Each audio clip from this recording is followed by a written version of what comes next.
मित्रों नमस्कार। एस्ट्रो लाभ चैनल पर आपका स्वागत है।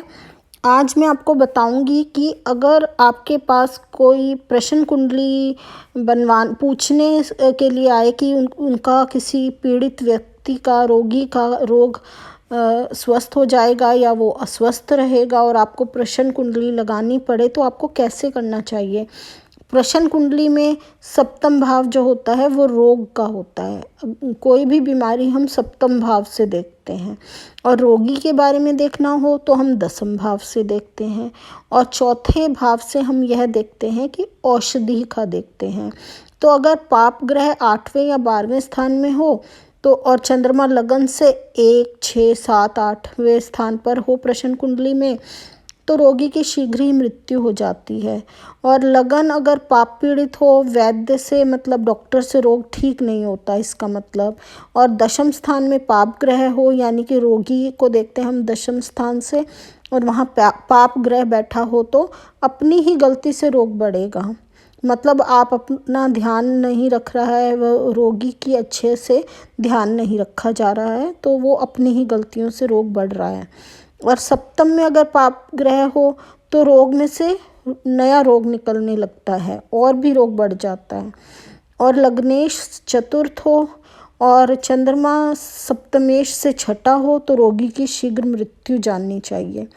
चंद्रमा लगन में हो, सूर्य सप्तम में हो, मंगल मेष राशि का होकर वृश्चिक के नवांश में हो तो रोगी की मृत्यु शीघ्र जाननी चाहिए। लग्नेश निर्बल हो, अष्टमेश बली हो, चंद्रमा छठे 8वें भाव में हो या अष्टम में शनि मंगल से दृष्ट हो तब भी रोगी की मृत्यु शीघ्र ही समझनी चाहिए। 8वें भाव में सूर्य हो तो भी यह रक्त पित्त दोष देता है। और प्रश्न कुंडली में अगर पहले, चौथे, 7वें भाव में सूर्य और चंद्र शुभ ग्रहों से दृष्ट हों तो रोगी निरोगी हो जाता है मतलब उसका रोग ठीक होने की पूरी उम्मीद होती है। और अगर लग्नेश बलवान हो, अष्टमेश निर्बल हो तो भी रोगी शीघ्र ही ठीक हो जाता है, ऐसा समझना चाहिए। और अगर अष्टम भाव में क्रूर ग्रह हो पर सप्तम एवं दशम में शुभ ग्रह हों तो भी ये सोचना चाहिए कि चाहे अष्टम हमारा पाप क्रूर ग्रह है पर क्योंकि दशम भाव से हम रोगी को देखते हैं और हम सप्तम से रोग को देखते हैं, अगर उसमें शुभ ग्रह बैठे हैं तो इसका मतलब रोगी ठीक हो जाएगा।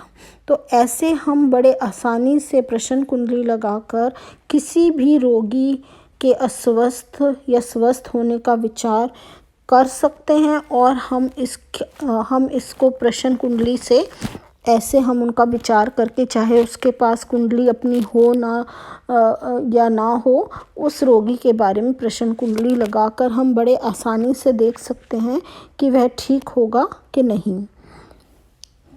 ऐसे ही ज्योतिष के बारे में अलग अलग जानकारी पाने के लिए आप एस्ट्रो लाभ चैनल को सब्सक्राइब कर सकते हैं और नीचे दिया गया रेड बटन आप प्रेस कर दीजिए, बेल आइकन दबा दीजिए जिससे कि आपको पूरी नोटिफिकेशन आती रहे। जब भी कोई नया वीडियो अपलोड हो तो आपके पास सबसे पहले नोटिफिकेशन पहुंच जाए, उसके लिए आपको बेल आइकन दबा देना चाहिए। और यदि आप ज्योतिष में रुचि रखते हैं तो आपको सब्सक्राइब